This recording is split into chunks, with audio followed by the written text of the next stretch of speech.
Smrt Andrije Bajića otvorila je novu porodičnu dramu. Prema tvrdnjama njegove supruge Male Kene, ćerke nisu došle po telo svog oca, već su preuzele njegovu dokumentaciju, što je izazvalo brojne reakcije u javnosti.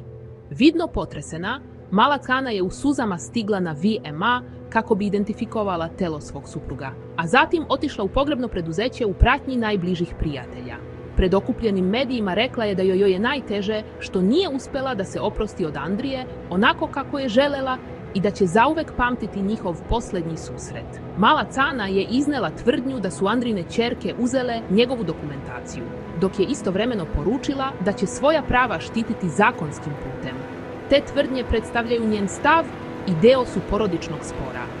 Njene emotivne izjave brzo su obišle region, a javnost je ostala podeljena zbog porodičnih nesuglasica koje su izbile nakon smrti legendarnog pevača. I pored svega, mnogi smatraju da bi u prvom planu trebalo da ostane sećanje na Andriju Bajića, njegovu muziku i karijeru koja je trajala decenijama.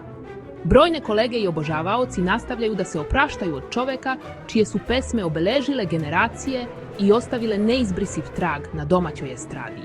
Da li mislite da porodične nesuglasice treba da ostanu privatne ili javnost ima pravo da zna šta se događa?